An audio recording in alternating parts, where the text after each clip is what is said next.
أشهد أن لا إله إلا الله وحده لا شريك له وأشهد أن محمدا عبده ورسوله أما بعد فأعوذ بالله من الشيطان الرجيم بسم الله الرحمن الرحيم الحمد لله رب العالمين الرحمن الرحيم مالك يوم الدين إياك نعبد وإياك نستعين اهدنا الصراط المستقيم صراط الذين أنعمت عليهم غير المغضوب عليهم ولا الضالين.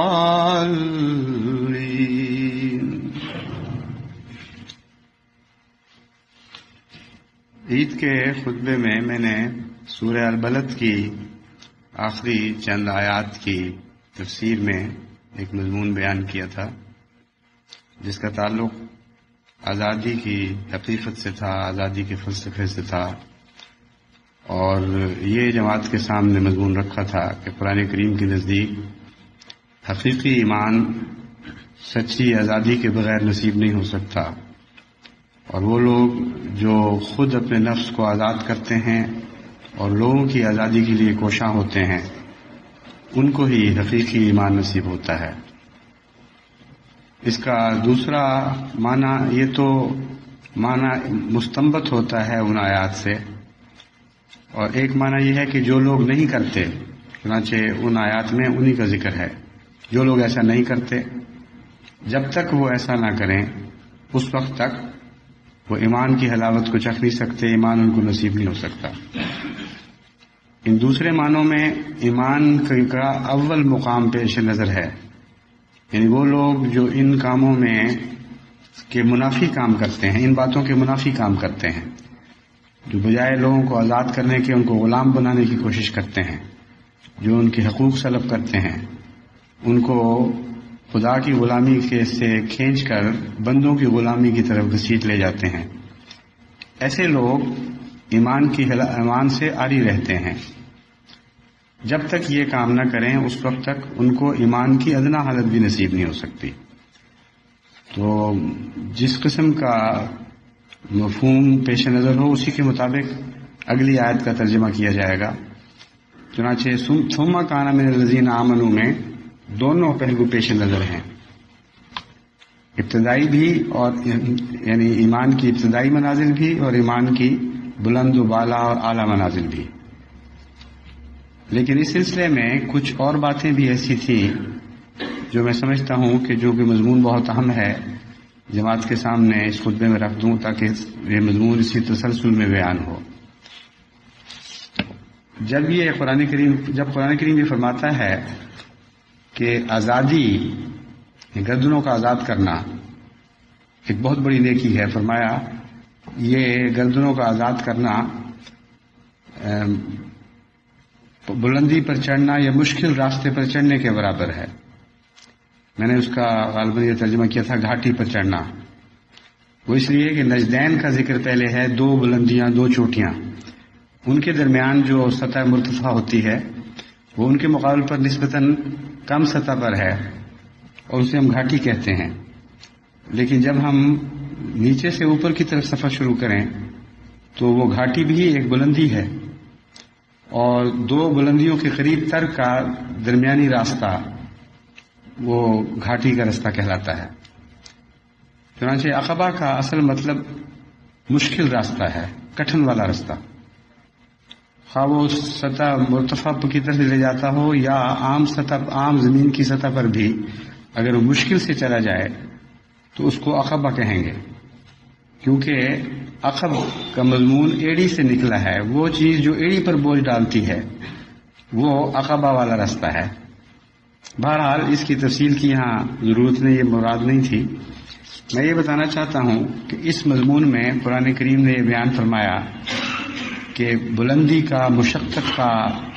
بلندیوں کی طرف لے جانے والا راستہ وہ راستہ ہے جو گردنوں کو آزاد کرنے والا راستہ ہے۔ اور گردنوں کو آزاد کرنے والا راستہ کیا ہے؟ غرباء کی خدمت، مسکینوں کی خدمت، یتاماں کی خدمت، بے سہارا لوگوں کی خدمت۔ اس سے ایک یہ تاثر بھی پیدا ہو سکتا ہے کہ گویا قرآن کریم کے نزدیک آزادی کا مفہوم سوائے اس کے اور کچھ نہیں، حالانکہ یہ درست نہیں ہے۔ اس سے یہ تاثر بھی پیدا ہو سکتا ہے کہ اگر یہی بلند ترین مقام ہے جس کی طرف قرآن کریم لے جانا چاہتا ہے، تو پھر وہ لوگ جو مفلوق الحال لوگوں کی اقتصادی امداد کرتے ہیں یا غریب قوموں کی اقتصادی بہبود کے لیے کوشاں ہیں، کیا یہ وہی لوگ ہیں جن کا قرآن کریم میں ذکر ہے کہ اگر وہ ایسا کریں تو وہ ایمان کے اعلیٰ مقامات کو حاصل کر لیتے ہیں؟ کیا قرآن کریم بصورت دیگر اشتراکیت ہی کی تعلیم دیتا ہے یا کسی اور رنگ میں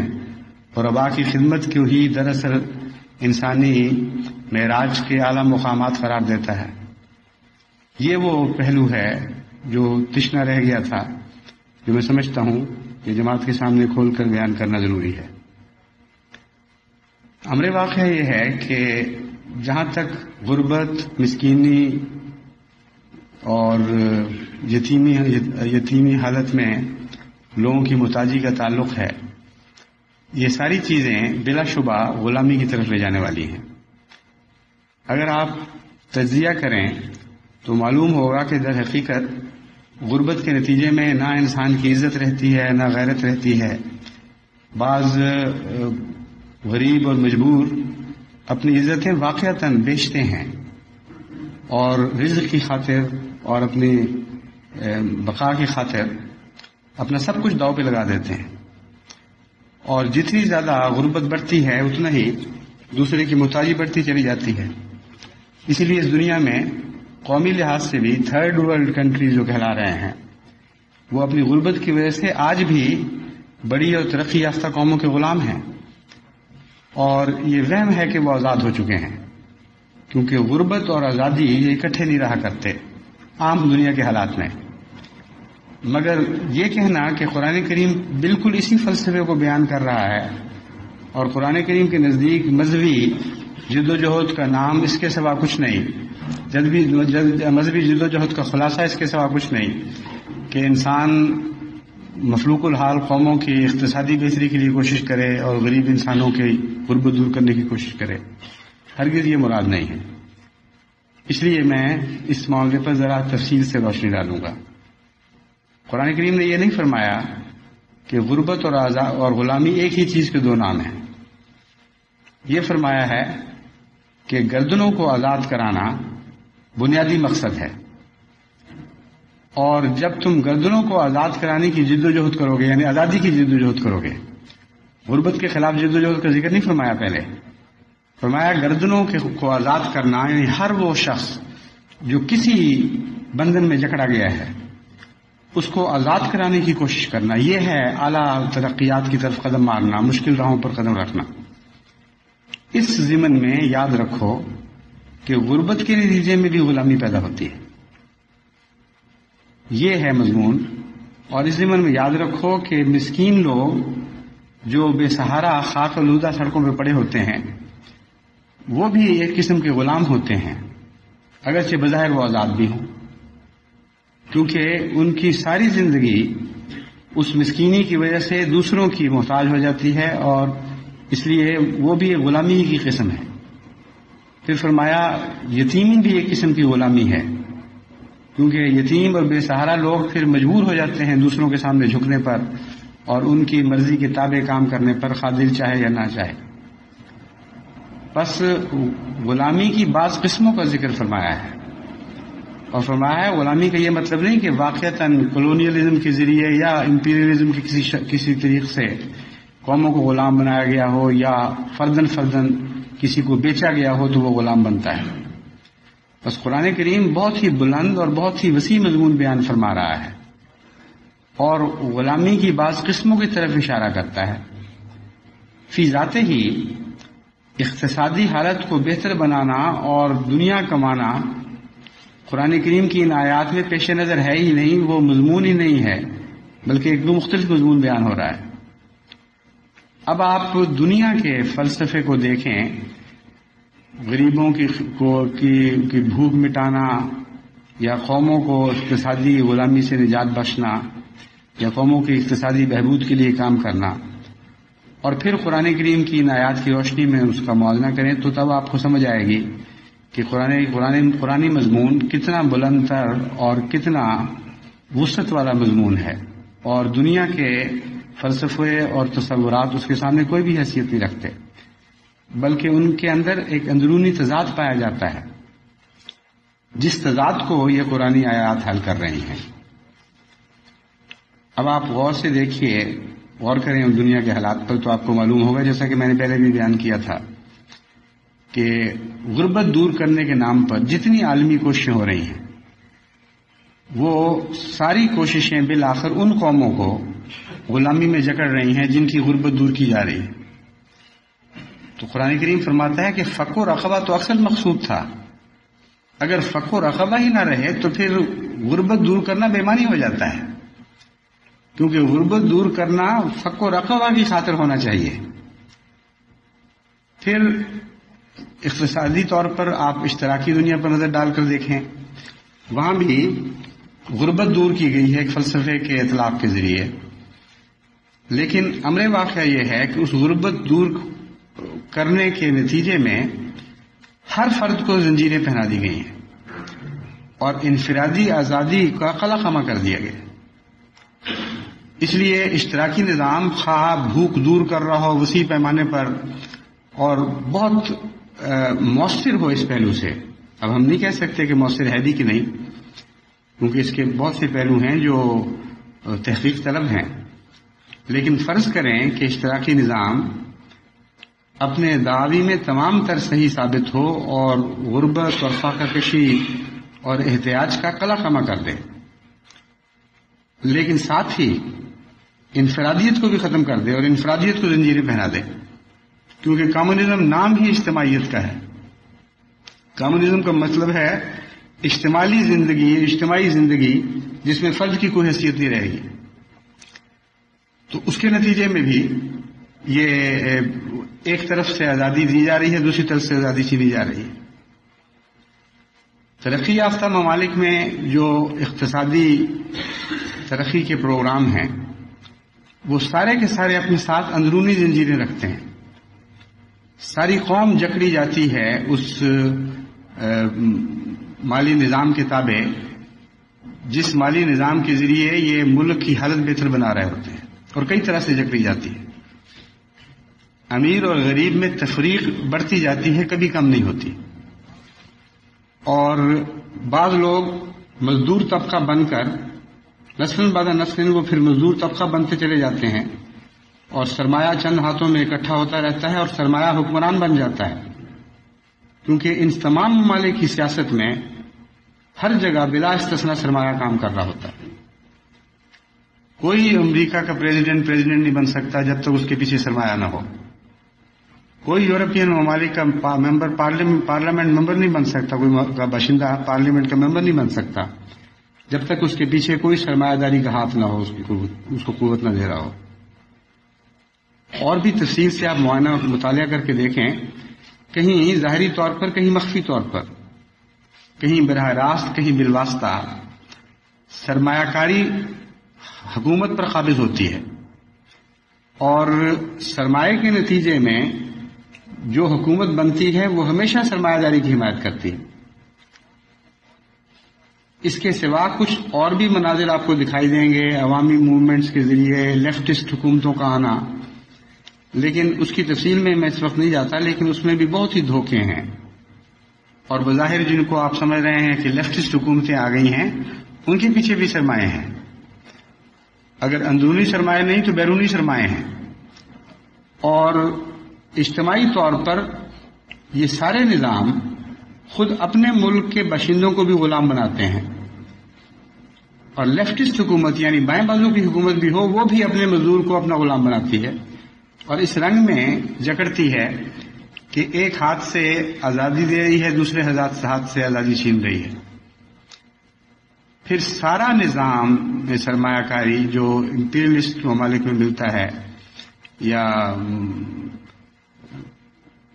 بورژوا ممالک کہہ لیں ان میں ملتا ہے،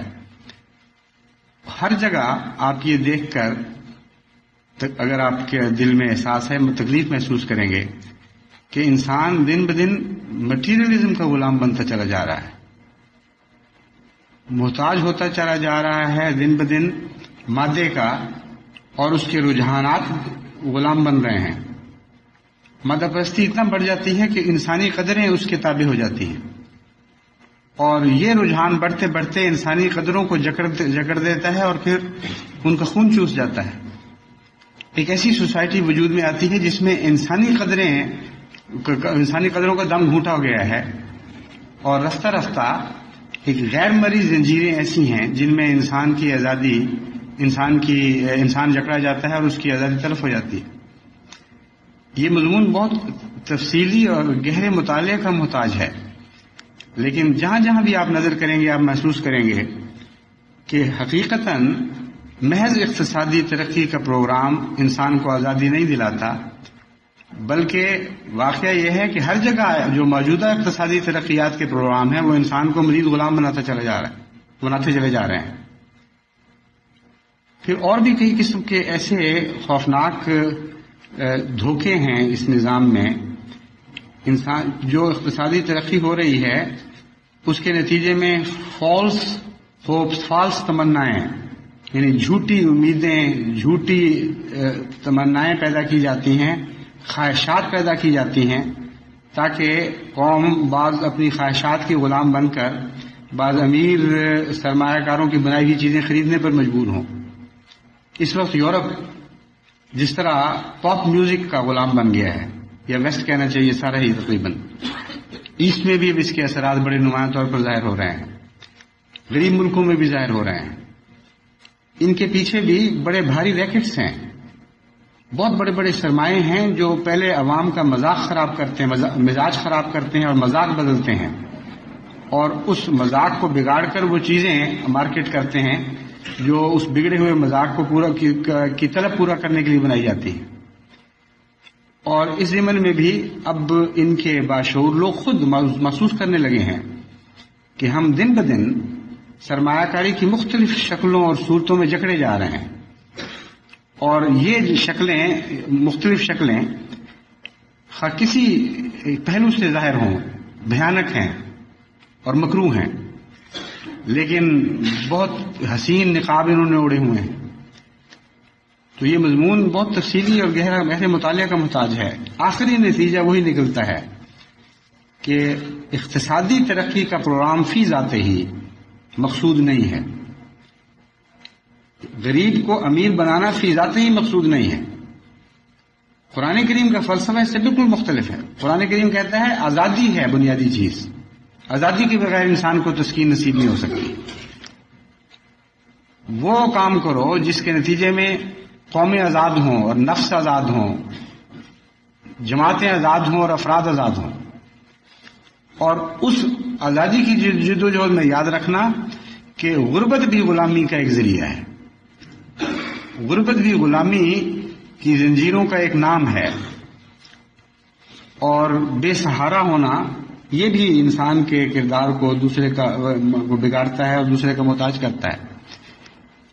اسلام نے جو اس کے خلاف منصوبہ بنایا ہے وہ 3 مختلف جہتوں سے تعلق رکھتا ہے۔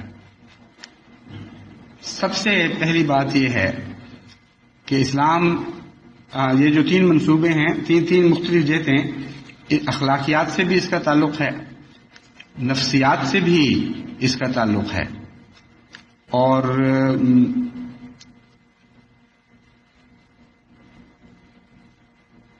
میں 3 نوٹس رکھے تھے باہر، میں بیان شروع کرتا ہوں، میرے رستے میں بیچ میں یاد آ جائے گا خود ہی۔ پہلی چیز جو قرآن کریم پیش کرتا ہے وہ یہ ہے کہ محض کسی کا پیٹ بھرنا کافی نہیں ہے، اس کی عزت نفس کے ساتھ اس کا پیٹ بھرنا ضروری ہے. اور اگر عزت نفس مجروح ہوتی ہے تو وہ پیٹ بھرنا بے معنی ہے اور قرآن کریم کے نزدیک نیکی نہیں رہتی. جس طرح کسی کی ضرورت پوری کرو، عزت نفس کے ساتھ ضرورت پوری کرو، یہ پہلی شرط لگاتا ہے. دوسری شرط یہ لگاتا ہے کہ اس کو یہ احساس دلاؤ کہ تم میرے محتاج نہیں ہو، تمہارا رازق خدا تعالی ہے، میں اس کی مرضی کی خاطر، اس کی رضا کی خاطر یہ کام کر رہا ہوں، اس لیے تم پر میرا کوئی احسان نہیں ہے اور تم کسی پہلو سے بھی میرے تابع نہیں ہو. یہاں تک کہ تم اگر شکریہ ادا کرتے ہو تو مجھے تکلیف ہوتی ہے، کیونکہ میں سمجھتا ہوں کہ میری جزا اگر تم سے مل گئی تو پھر میں تو خدا کی جزا سے جزا کا طالب تھا، اس جزا پر اس کا برا اثر پڑے گا. یہ فلسفہ ہے اس کا بنیادی. چنانچہ جس شخص کی مدد کی جائے اس کی عزت نفس کو قائم رکھتے ہوئے اس کی مدد کی جائے، یہ وہ نفسیاتی پہلو ہے جس پر قرآن کریم نے بہت زور دیا ہے، کیونکہ غلامی کا آغاز نفسیاتی غلامی سے شروع ہوتا ہے. اور یہ بھی بڑا وسیع مضمون ہے، اس کو آپ دنیا کے جس مضمون کے تعلق میں مطالعہ کریں گے آپ آخر اسی نتیجے پہ پہنچیں گے کہ غلامی کا گہرا تعلق انسان کی نفسیاتی غلامی سے ہے. ایک اندرونی الجھن پہلے پیدا ہوتی ہے، پھر انسان غلام بنتا ہے. چنانچہ قرآن کریم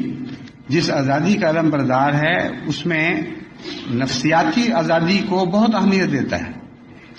کوئی شخص نفسیاتی لحاظ سے کسی دوسرے انسان کا غلام اور اس کے تابع نہ ہو جائے، اور اس کا اطاعت کے خلاف نہیں ہے. یہ مضمون اطاعت کا مضمون بالکل مختلف ہے. آزاد منش لوگ جن کے نفس کلیتاً آزاد ہوتے ہیں وہ بھی اطاعت کرتے ہیں دوسروں کی. قرآن کریم سے پتہ چلتا ہے کہ اطاعت خدا تعالیٰ کی صرف نہیں بلکہ حاکموں کی بھی ضروری ہے، اور وہ آپ کے نفسیاتی آزادی کے خلاف نہیں ہے.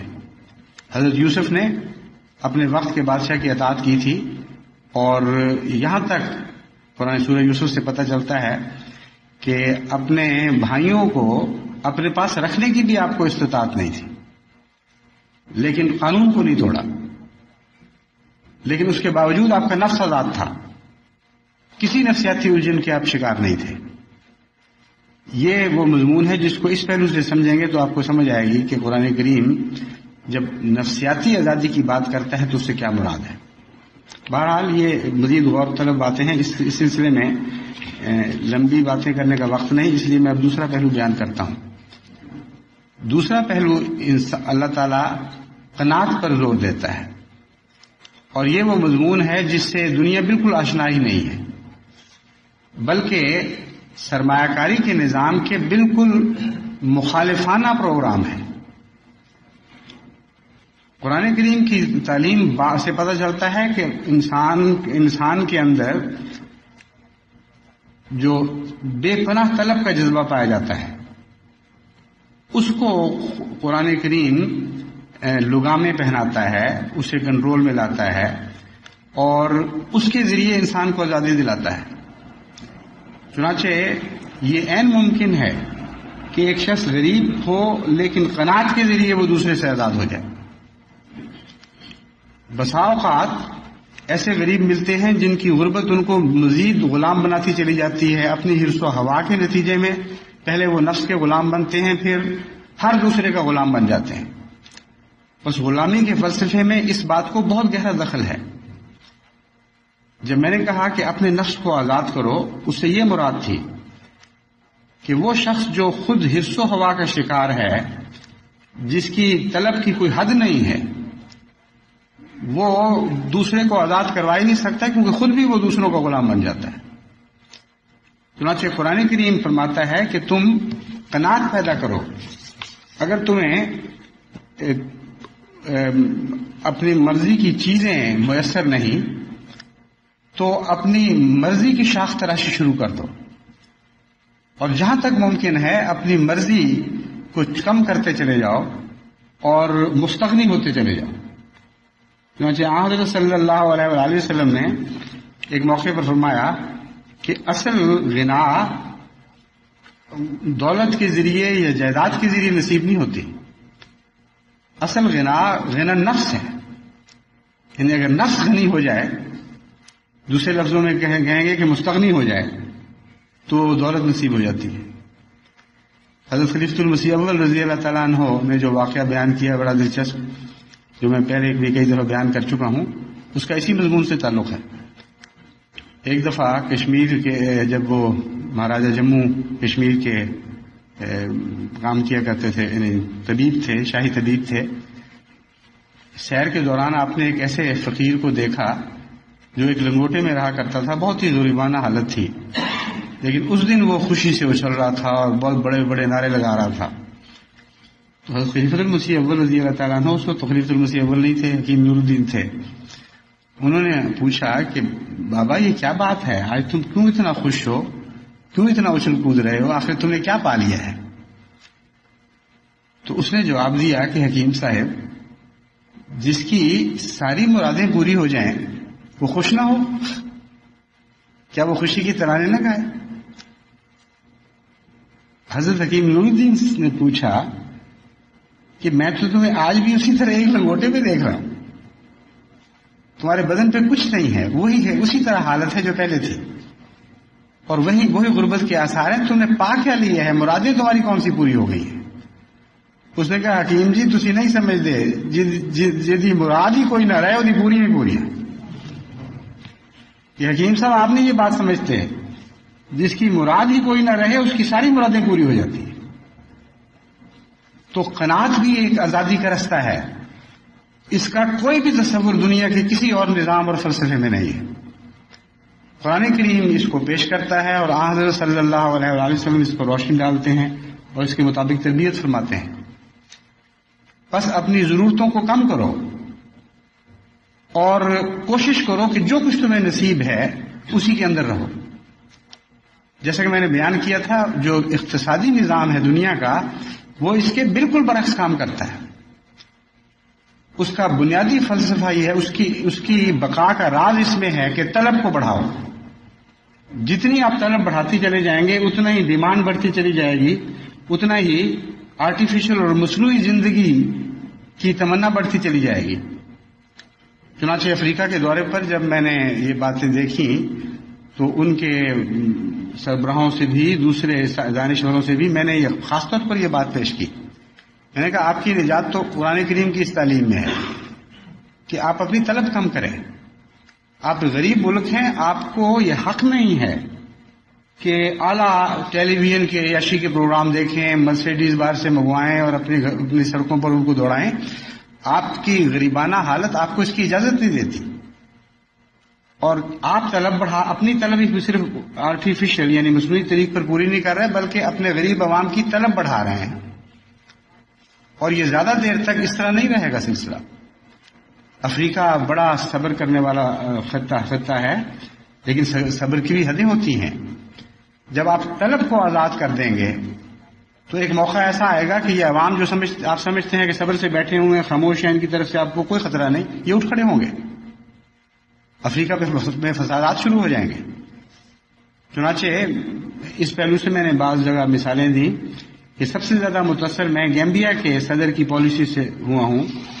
جنہوں نے بڑی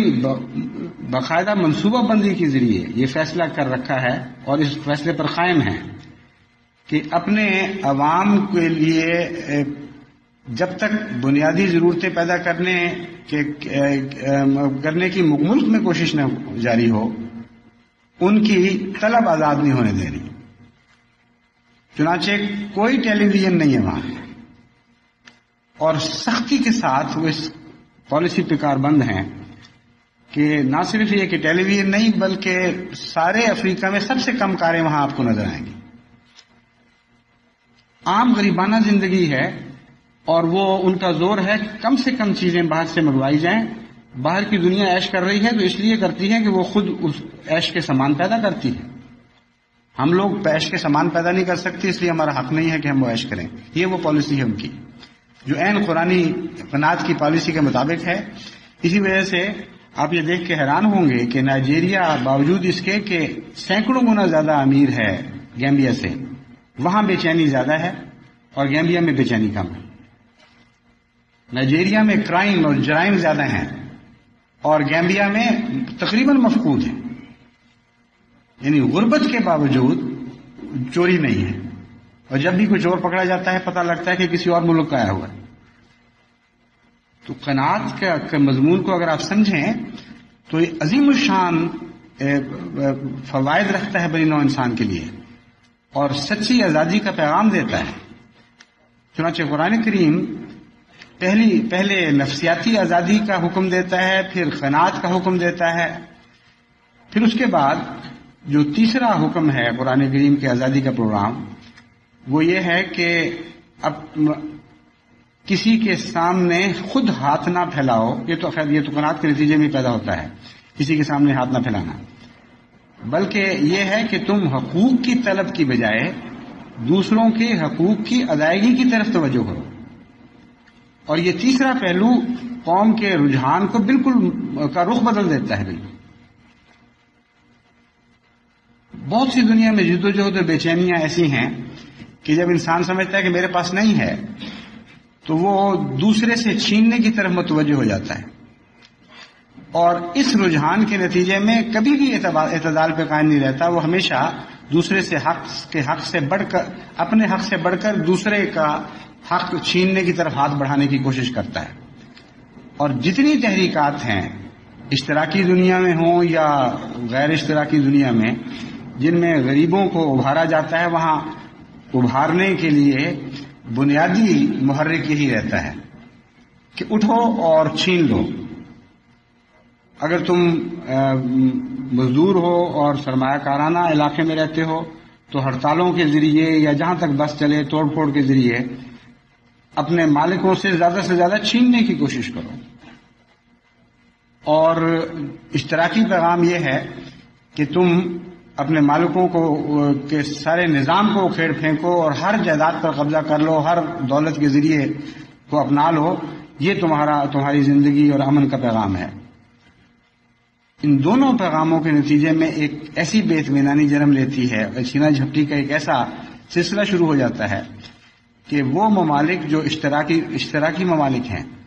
ان میں بھی سب کچھ حاصل ہونے کے باوجود طلب باقی رہ جاتی، اور زبردستی ڈنڈے کے ذریعے اس آزاد کیے ہوئے جن کو دوبارہ بوتل میں گھسیڑنے کی کوشش کی جاتی. چنانچہ دوسرا اس کے نتیجے میں ایک اور غلامی پیدا ہوتی ہے جس کے لیے اشتراکی حکومتیں مجبور ہیں. وہ جب بھی اپنے نظام میں نرمی پیدا کریں ذرا سے بھی، جس طرح آج کل ہمارے روس کے صدر گورباچوف صاحب کوشش کر رہے ہیں، پریزیڈنٹ صاحب، اس کے نتیجے میں تھوڑی سی وہ کوشش کرتے ہیں اور اچانک لوگوں کی توجہ حقوق کی لینے کی طرف اور پھر حقوق سے بڑھ کر لینے کی طرف شروع ہو جاتی ہے. اور اس تضاد میں پھنس کر یہ لوگ بے اختیار ہو جاتے ہیں. آزادی دینا بھی چاہیں تو دے نہیں سکتے، کیونکہ وہ سمجھتے ہیں آزادی دینے کا مطلب یہ ہے کہ حقوق کی تمنا آزاد کرو، اور حقوق کی تمنا آزاد کرنے کا مطلب یہ ہے کہ پھر ساری حدیں پھلانگ دے پاؤ. یہ تجربے روس کے بعض حصوں میں ابھی سے نہ صرف ناکام ہو چکے ہیں بلکہ خطرات کی گھنٹیاں بجا رہے ہیں. اور آرمینیا وغیرہ کے علاقے میں جو فسادات ہوئے ہیں حال ہی میں، وہ اسی گورباچوف کی آزادی کی پالیسی کے نتیجے میں ہوئے ہیں. بس آپ غور کر کے دیکھیں تو اس قسم کے اقتصادی پروگرام جیسے کہ دنیا کا فلسفہ پیش کرتا ہے محتاج ہیں غلامی کے، اور غلامی کے بغیر چل نہیں سکتے. یہ قومیں مجبور ہو جاتی ہیں اپنے ادنا طبقات کو غلام بنانے، غلام رکھنے پر. اور غلامی سے آزادی کے نام پر جو وسیع اشتراکی ممالک وجود میں آئے ہیں وہ چل نہیں سکتے اگر وہ خود غلامی کی زنجیریں مضبوط نہ کریں اور انہیں ہمیشہ پہنائے نہ رکھیں قوم کو. یہ وہ غیر اسلامی فلسفہ ہے، اس کے مقابلے پر قرآنی فلسفہ دیکھیں کہ کتنا عظیم الشان آزادی کا پیغام لاتا ہے. نفس کی آزادی تمناؤں سے، خواہشات سے ان کو معتدل کرنا، عزت نفس کا قیام کرنا، اور غیر کی چیزوں کی طرف لالچ کی نظر نہ ڈالنا، بلکہ کوشش یہ کرنا کہ آپ دوسروں کے حقوق ادا کرنے والے ہوں، خواہ آپ کو حقوق چھوڑنے پڑیں. یہ بالکل ایک مختلف رخ ہے جس کا دنیا میں کوئی تصور نہیں ہے. سارا قرآن کریم ایثار کی تعلیم سے بھرا پڑا ہے. وہ یہی تعلیم ہے کہ تم یہ کوشش کرو کہ تمہارا حق چاہے رہ جائے لیکن تمہارے بھائی کا حق نہ رہے تمہارے اوپر. اس لیے یہ اسی طرح پورا ہو سکتا ہے کہ تم حق سے زیادہ ادا کرنے کی کوشش کرو. بس جس آزادی کا یہ مضمون بیان ہوا ہے وہ اس قسم کی آزادی ہے جس کے لیے جماعت احمدیہ کو اپنے نفس سے بھی کوشش کرنی ہوگی اور غیروں میں اس آزادی کی تعلیم کو وضاحت کے ساتھ پیش بھی کرنا ہوگا، اور جہاں جہاں ممکن ہوگا انشاءاللہ تعالی جماعتی پروگراموں کے ذریعے بھی غریب قوموں کی آزادی کے لیے جماعت کوشاں ہوگی. اور جیسا کہ میں نے بیان کیا تھا اس سلسلے میں منصوبے کچھ بن چکے ہیں، کچھ بن رہے ہیں، اور آئندہ میں امید رکھتا ہوں کہ اگلے 100 سال میں جماعت احمدیہ کو اس پہلو سے عظیم الشان خدمت بنی نوع انسان کی توفیق ملے گی.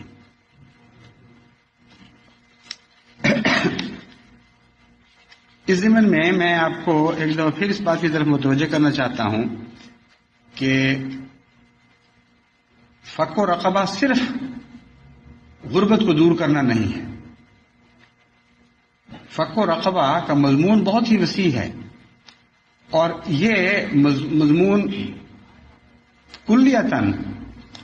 لا الہ الا اللہ کے مضمون سے ہم آہنگ ہے اور ایک دوسرے کے ساتھ مطابقت رکھتا ہے. اس لیے یہ مضمون غربت کے معاملے میں بھی دوسرے فلسفوں کے تصور سے بہت زیادہ بالا اور بلند تر ہے، لیکن اپنے دائرے میں اس سے کہیں زیادہ وسیع ہے کہ آپ اسے صرف محدود طور پر غریبوں کی خدمت کے رنگ میں دیکھیں یا غریب قوموں کو اقتصادی غلامی سے آزاد کرنے کے رنگ میں دیکھیں. یہ مضمون ہے انسان کو ہر اس احتیاج سے آزاد کرنے کا مضمون جس میں اللہ کے سوا کسی اور کی طرف اس کی نظر ہو، اس کی رحمت کی، اس کے کرم کی، اس کے کسی اور کے دست نگر ہونا پڑے. چنانچہ قرآن کریم کی تعلیم انسان کو کلیتاً ان باتوں سے آزاد کرتی ہے، اور اس کا موریلٹی سے بڑا گہرا تعلق ہے، اس کا اخلاقیات سے بہت گہرا تعلق ہے. کوئی شخص جو اعلیٰ اخلاق پر فائز نہ ہو وہ حقیقت میں آزاد نہیں ہو سکتا، اور جو شخص حرص و ہوا کا محتاج ہوگا وہ اسی حد تک غیر اللہ کی طرف جھکنے پر مجبور ہوگا. یہ وہ وسیع تر مضمون ہے جس کے اوپر مزید غور کی ضرورت ہے، مزید فکر کی ضرورت ہے، اور روزمرہ اپنے نفوس کا جائزہ لینے کی ضرورت ہے. پس اگلی صدی کو ہم لا الہ الا اللہ کی تفسیر بنانے کی کوشش کریں گے. یہ ہے وہ ادعا جس کا میں نے عید پر اظہار کیا تھا. چنانچہ یہ جو چند غلط فہمیاں اس مضمون سے پیدا ہو سکتی تھیں وہ میں نے آج دور کرنے کی کوشش کی ہے. میں امید کرتا ہوں کہ آپ آزادی کے قرآنی مضمون کو اس وسیع تر دائرے میں پیش نظر رکھیں گے، اور اس کے نتیجے میں اللہ تعالیٰ کے فضل اور اس کی دی ہوئی توفیق کے ساتھ نہ صرف خود آزاد ہونے کی کوشش کریں گے بلکہ تمام دنیا کو سچی آزادی کا پیغام دینے والے ہوں گے. اور میں یہ کامل یقین رکھتا ہوں کہ سارے بنی نوع انسان کی آزادی احمدیت سے وابستہ ہے اور احمدیت پر منحصر ہے. اس لیے آج کی نسلوں کی بہت بھاری ذمہ داری ہے. ہمیں باشعور طور پر آزادی کے علمبردار بن کر اگلی صدی میں داخل ہونا ہے، اور یہ پروگرام اگرچہ احمدیت کے ساتھ ہی آغاز پا چکا ہے لیکن اس طرح باشعور طور پر منصوبوں کی شکل میں اگلی صدی میں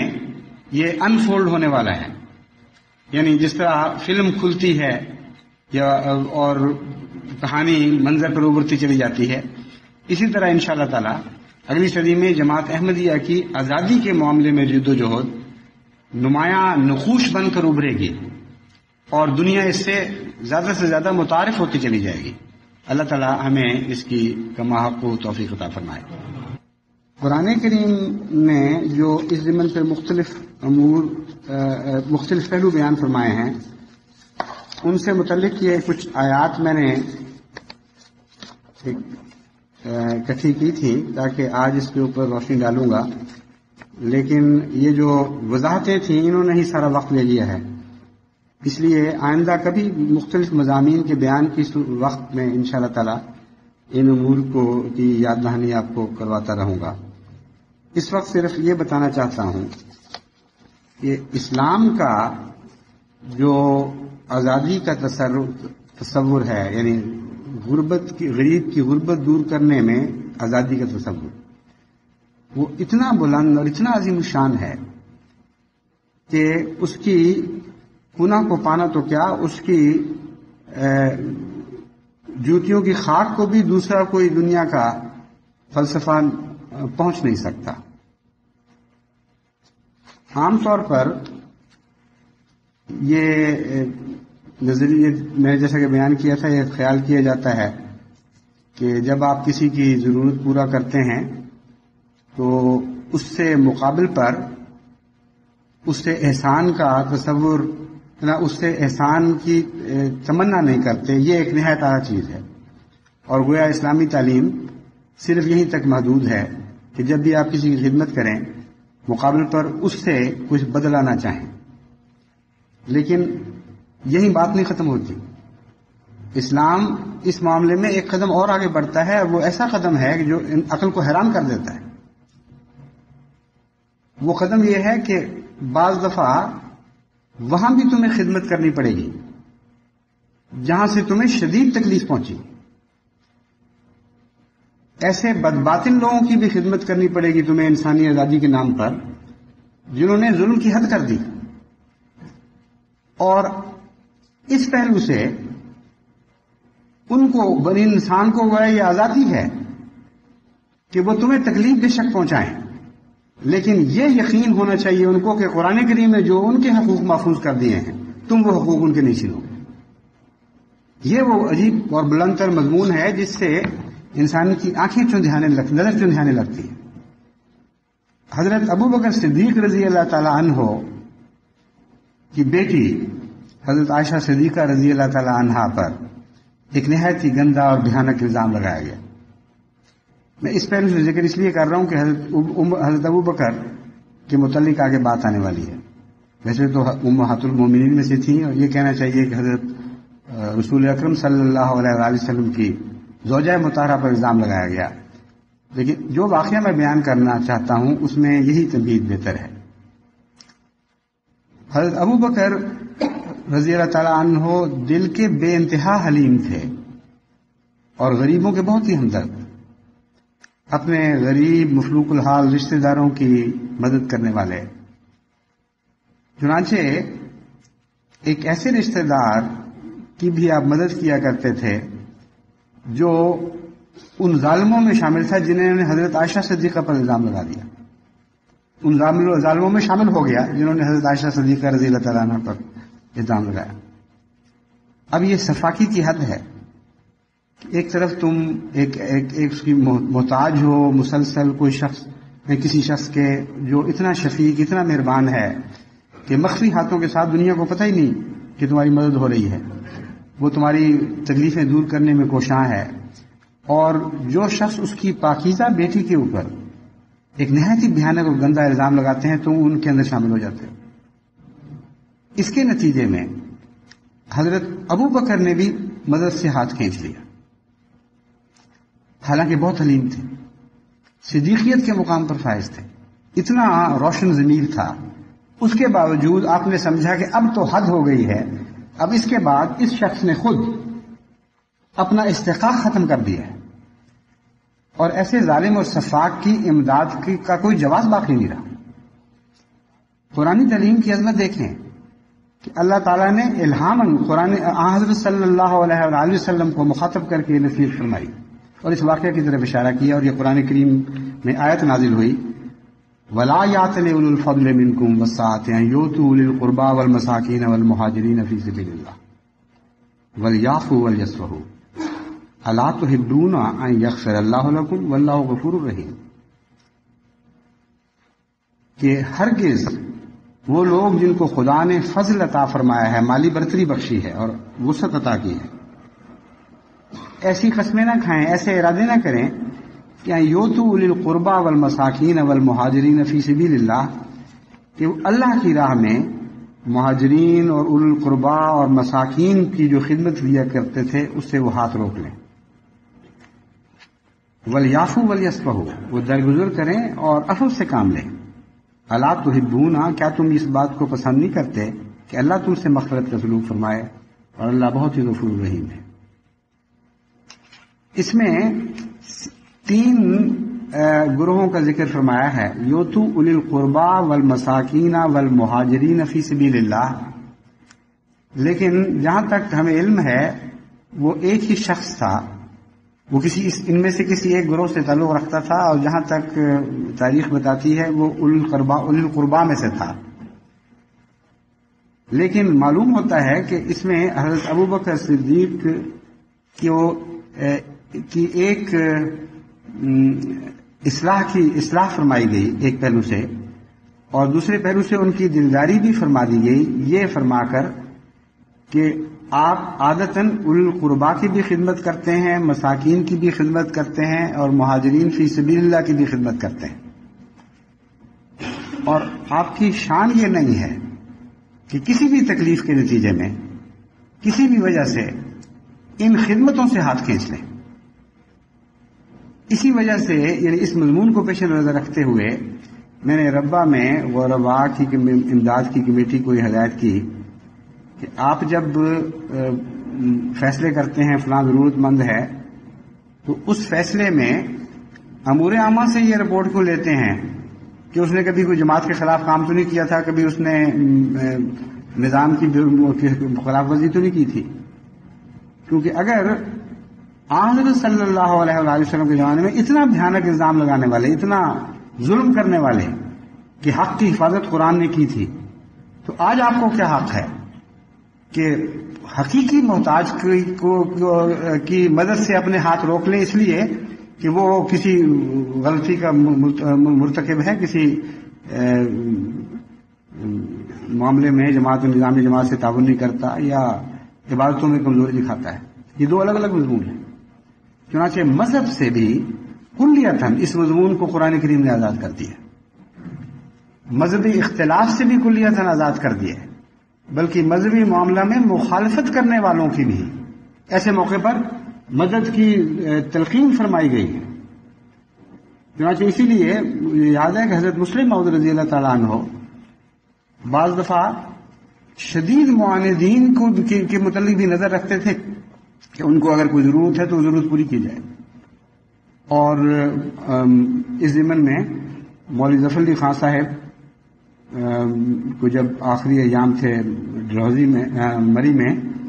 تو ڈاکٹر حشمت اللہ صاحب کو آپ نے تاکید فرمائی کہ باقاعدہ ان کی یاد کے لیے جاؤ، ان کا علاج کرو، اور اس ضمن میں ان کے اوپر کوئی مالی بوجھ نہیں پڑنا چاہیے۔ اور یہ اس لیے نہیں تھا کہ نعوذ باللہ کوئی اشتہار بازی کی جائے، حضرت مسلم موعود خود ان دنوں میں شدید بیمار تھے، لیکن اپنے ذاتی ڈاکٹر کو کہا کہ تم ان کی فکر کرو، وہ محتاج ہیں، کیونکہ آپ کو یہ اطلاع ملی تھی کہ اس حالت میں وہ بیچارے مفلوق الحالی کی حالت میں وقت گزار رہے ہیں کہ جس قوم نے ان کو لیڈر بنایا ہوا تھا وہ ان کو بھول چکی ہے، کوئی ان کی خدمت نہیں کر رہا، کوئی ان کو پوچھ نہیں رہا، کوئی طبیب میسر نہیں ہے۔ چنانچہ اسلامی تعلیم کی عظمت اس بات میں ہے کہ غریب کے حقوق اور ضرورت مند کے حقوق کو کلیتاً آزادی عطا کی گئی ہے۔ فقہ و رقبہ اس کو کہتے ہیں کہ مذہب سے بھی آزادی ہے کلیتاً، اور ان لوگوں کو یہ بھی حق دے دیا گیا ہے تم بے شک ہماری مخالفت کرو، لیکن خدا کہتا ہے کہ ہم نے تمہاری ضرورت کو بغیر غلامی کے پورا کرنا ہے، اس لیے کوئی زنجیر تمہارے اوپر نہیں ہے، تم نے جو کچھ کرنا ہے کرتے رہو. ہمیں جو حکم ہے وہ یہی ہے کہ ہم تمہیں اب تمہاری مصیبتوں اور ضرورتوں سے بھی آزاد کرائیں. یہ اعلیٰ درجے کی تعلیم ہے جس کو سمجھ کر، جس پر عمل پیرا ہوتے ہوئے ہم نے بفضل ہی تعالیٰ اگلی صدی میں داخل ہونا ہے. اللہ تعالیٰ ہمیں اس کی توفیق عطا فرمائے. اب میں ایک مختصراً اور بات یہ کہنی چاہتا ہوں کہ جب سے انگلستان آیا ہوں اس وقت سے یہ رجحان دن بدن بڑھتا ہوا دیکھا ہے کہ جن کے کوئی عزیز فوت ہوں وہ مجھے نماز جنازہ غائب کے لیے کہتے ہیں. ابتدا میں یہ رجحان بہت کم تھا، اور چونکہ میں پاکستان سے بعض حالات کی مجبوری کی وجہ سے یہاں آ گیا، اور ان پاکستانی احمدیوں کی دلداری کا خیال زیادہ تر پیش نظر تھا، اس لیے اس خیال سے کہ ان کو محرومی کا احساس نہ ہو کہ میں وہاں نہیں ہوں، ورنہ شاید میں خود ان کا جنازہ، میں نے مرحومین کا جنازہ پڑھتا. میں ایسی درخواستوں کو منظور کرتا رہا، لیکن کچھ عرصے کے بعد میں نے خطبے میں یہ تاکید کی کہ اب یہ رسم بنتی جا رہی ہے، بہت بڑھ رہی ہے. اس لیے میری درخواست ہے کہ دوست اجتناب کریں. اگر وہ مجھے لکھیں گے تو میرے لیے انکار بڑا مشکل ہے، اس لیے آپ خود اجتناب کریں. اسے ایک ایسی رسم نہ بنا دیں جو ہمارے قابو میں نہ رہے. بس زیادہ سے زیادہ میرا خیال ہے 1-2 مہینے اس نصیحت پر عمل ہوا ہوگا، پھر اس کے بعد ایک بند ٹوٹ گیا، اور اس کثرت سے پھر اب درخواستیں آنی شروع ہوئیں کہ جن پر عمل پیرا ممکن ہی نہیں ہے، ورنہ جمعہ نماز جنازہ پڑھانے کا دوسرا نام بن جائے گا. یہ خود میں محسوس کر رہا تھا کہ اب یہ معاملہ ہاتھ سے نکلتا چلا جا رہا ہے کہ مکرم ملک سیف الرحمان صاحب مفتی سلسلہ کو بھی یہ تحریک ہوئی. انہوں نے اس وقت کینیڈا میں تھے، انہوں نے مجھے لکھا کہ میں محسوس کر رہا ہوں کہ اب یہ کچھ زیادہ ہی بات بڑھتی چلی جا رہی ہے. جہاں تک فتوے کا تعلق ہے، حضرت صلی اللہ علیہ وآلہ وسلم نے نجاشی حبشہ کے بادشاہ نجاشی کا نماز جنازہ غائب پڑھائی تھی، اور اس لیے یہ تو نہیں کوئی کہہ سکتا کہ یہ جائز ہی نہیں ہے، مگر مختلف علماء اور مفتیوں نے اس سے نتیجے مختلف نکالے ہیں. بعض کے نزدیک یہ اس لیے نہیں تھا کہ اجازت ہے اب باقی لوگ بھی نماز جنازہ غائب پڑھ سکتے ہیں، بلکہ اس لیے تھا کہ خدا تعالیٰ نے وحی کے طور پر، وحی کے ذریعے خاص طور پر نجاشی کی اجازت دی تھی، اور یہ فعل حضرت صلی اللہ علیہ وآلہ وسلم سے خاص تھا. بعض دوسرے فقہا کہتے ہیں کہ نہیں، اگر ایسی کوئی بات ہوتی تو حضور اکرم صلی اللہ علیہ وسلم خود فرما دیتے کہ صرف میں نجاشی کی پڑھ رہا ہوں، تمہیں اجازت نہیں ہے. کیونکہ باقیوں کو منع نہیں فرمایا گیا، اس لیے ایک عمومیت کا حکم ہے. لیکن ان کا بھی یہی رجحان ہے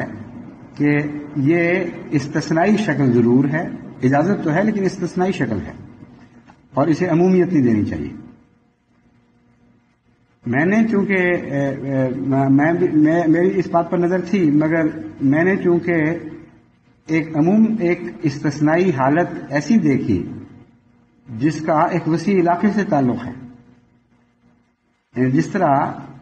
نجاشی کے لیے رسول اکرم صلی اللہ علیہ وسلم کے دل میں ایک تمنا تھی اور آپ وہاں نہیں جا سکتے تھے، وہ فاصلے اور حالات ایسے حائل تھے، ویسے ہی ممکن نہیں تھا، اس لیے یہ استثناء بنا. تو انہی حالات میں اگر استثناء زیادہ ہو جائیں تو پھر زیادہ استثنائی حالات پیدا ہو جاتے ہیں. میرے ذہن میں یہ استدلال تھا، اس لیے میں نے سمجھا کہ جب تک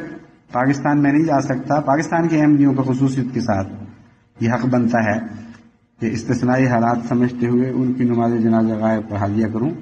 لیکن پھر بھی جیسا کہ میں نے بیان کیا، تردد تھا کہ یہ بہت زیادہ رسم نہ بن جائے. ملک صاحب نے جب توجہ دلائی تو اس وقت پھر میں نے یہی مناسب سمجھا، اور ملک صاحب نے مشورہ بھی یہی دیا کہ وہاں پاکستان میں صدر انجمن کے سپرد یہ معاملہ کیا جائے، اس کے مختلف پہلوؤں پر غور کریں، اور یہ قدغن لگا دیں کہ جس نے مجھے درخواست کرنی ہے وہ وہاں صدر انجمن کی معرفت درخواست کرے. مجھ میں اگر طاقت نے انکار کی تو ان میں نسبتاً آسانی، اس میں نسبتاً زیادہ طاقت ہوگی. وہ دیکھ لیں گے، اگر کسی کو بہت زیادہ غیر معمولی طور پر مستحق سمجھیں گے تو سفارش کر دیں گے، اور ورنہ وہ انکار کر دیں گے. تو سر دست میں نے ملک صاحب کی سفارش کو منظور کرتے ہوئے معاملہ صدر انجمن احمدیہ کے سپرد کر دیا ہے. اس دوران وہ استثنائی حق جو خلیفہ وقت کو ہوتا ہے کہ اگر کسی کے متعلق وہ غیر معمولی طور پر یہ مطمئن ہو کہ اس کی نماز، اس کا مقام ایسا ہے، مرتبہ ایسا ہے، خدمات ایسی ہیں کہ یہ حقدار ہے کہ اس کی نماز جنازہ غائب میں خود پڑھاؤں، تو وہ تو اپنی جگہ ایک جاری ایک حق باقی رہے گا، وہ اس کا اس نئی صورت سے تعلق نہیں ہے. لیکن اس کے سوا جو دوست مجھے اب لکھ رہے ہیں، میری ان سے درخواست ہے کہ سر دست لکھنا بند کر دیں. امر واقعہ یہی ہے کہ بہت ہی زیادہ رجحان بڑھ گیا تھا، اور آئندہ ایک اس کے نتیجے میں بدرسوم بھی پیدا ہو سکتی تھی. حضرت خلیفۃ المسیح ثانی تو مجھے یاد ہے کہ جمعے کے بعد کوئی نماز جنازہ غائب تو نہیں پڑھایا کرتے تھے. تو ملک صاحب آپ کو یاد ہے؟ ہاں. اور جو جنازہ کبھی ہوتا تھا حاضر میں جنازہ تو ہو جاتا تھا، لیکن غائب جنازہ حضرت خلیفۃ المسیح ثالث کا بھی یہی طریق تھا کہ جمعے کے بعد جنازہ پڑھانے سے پرہیز کیا کرتے تھے، اور کہہ دیا کرتے تھے کہ بعد میں عصر کے وقت لے آؤ یا کسی اور دن کرو، ہو جائے گا جنازہ دوسرے دن یا تیسرے دن. تو مجبور استثنائی حالات کی وجہ سے جو شروع کیا تھا سلسلہ، اب چونکہ قابو میں نہیں رہا، اس لیے مجبوراً اور معذرت کے ساتھ میں اس طریق کو بدل رہا ہوں. اور امید ہے دوست اس سے دل گزاشتہ نہیں ہوں گے، یعنی دل آزاری محسوس نہیں کریں گے. یہ مقصد نہیں ہے، مجبوری ہے.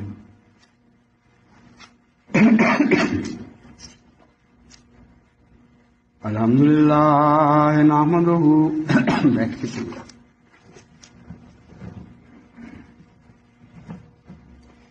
الحمدللہ نحمدہ ونستعینہ ونستغفرہ ونؤمن بہ ونتوکل علیہ ونعوذ باللہ من شرور انفسنا ومن سیئات اعمالنا من يهده الله فلا مضل له ومن يضلله فلا هادي له ونشهد أن لا إله إلا الله وحده لا شريك له ونشهد أن محمدا عبده ورسوله. عباد اللہ رحمکم اللہ، ان اللہ یامر بالعدل والإحسان وإیتاء ذی القربى وینہی عن الفحشاء والمنکر والبغی یعظکم لعلکم تذکرون. اذکروا اللہ یذکرکم وادعوہ یستجب لکم ولذکر اللہ اکبر.